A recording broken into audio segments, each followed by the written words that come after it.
আজি এটা ভাল লগা দিন।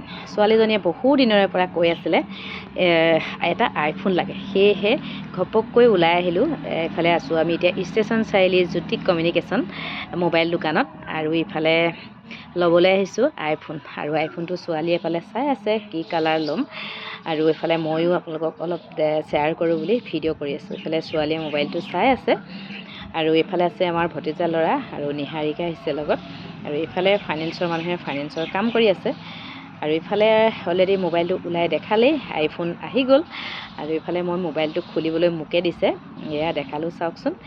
এইটো হৈছে আইফোন হোৱাইট কালাৰ, আৰু ছোৱালী মানুহে বেছিকৈ হোৱাইট কালাৰে পচন্দ কৰে, সেয়েহে প্ৰথমেই উলিয়াই দিছে এটা হোৱাইট কালাৰ আইফোন 13। আৰু এইটো চাওক কেনেকুৱা লাগিছে বাৰু আইফোনটো। আচলতে ছোৱালীজনীয়ে বহু দিনৰে পৰা কৈ আছিলে আইফোন এটা লাগে, সেয়েহে ভাবিলোঁ ছোৱালী মানুহ যিহেতু মনে বিচৰা ধৰণে বস্তুবিলাক মাকৰ ঘৰতে দিলে ভাল হয়, নহয় জানো? সেয়েহে ওলাই আহিলোঁ আইফোনটো ল'বৰ কাৰণে। আৰু এইফালে আকৌ ছোৱালীজনীয়ে মোবাইলটোৰ এপছবিলাক অলপ বেলেগ আইফোনৰ বুলি কোৱা শুনিছোঁ, আচলতে মই বাৰু বিশেষ নাজানো।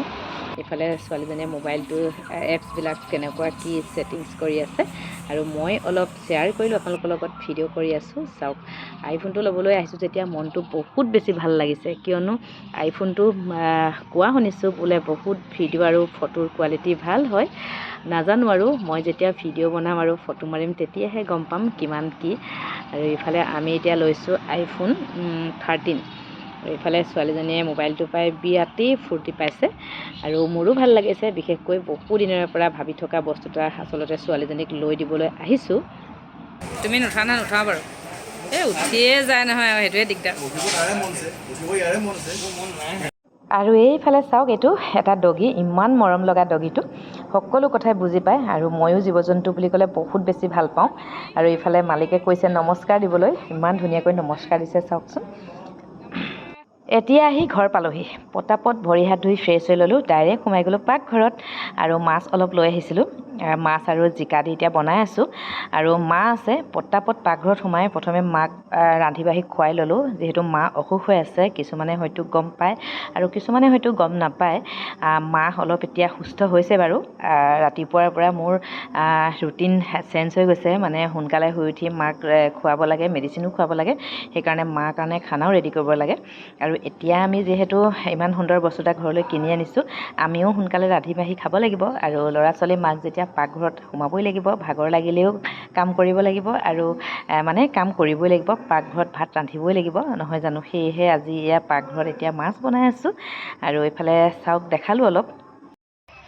এইজনী আমাৰ ৰজি, তাইক মানে ভিতৰত ভৰাই থৈ দিয়া হৈছে, খিৰিকী বাটেদি ওলাব লাগে, দেখিছে? এইফালে ৰজি, গুড ইভিনিং। এয়া উৎপাত, দেখিছেনে? এইজনী আমাৰ ৰজি মাইনা, দেখিছে ৰাইজসকল কেনি ওলাইছে? এইজনী ৰজি। আচলতে আমি সৰু মানুহ, সৰু সৰু কথাতে সুখী হওঁ। সৰু সৰু কথাবিলাকে, সৰু সৰু অনুভৱবিলাক আপোনালোকৰ লগত শ্বেয়াৰ কৰোঁ। আৰু আজি সকলো শ্বেয়াৰ কৰিলোঁ, দিনটো কি কি কৰিলোঁ। আৰু ভিডিঅ'টো আজি ইমানেই আছিলে। ভিডিঅ'টো চাব শেষলৈকে। ভিডিঅ'টো চাই ভাল পালে লাইক কমেণ্ট শ্বেয়াৰ কৰিবলৈ কিন্তু একেবাৰে নাপাহৰিব। নতুন এটি ভিডিঅ'লৈ মই তৃষ্ণা, আকৌ লগ পাম পুনৰ আপোনালোকক। আজিলৈ শুভৰাত্ৰি।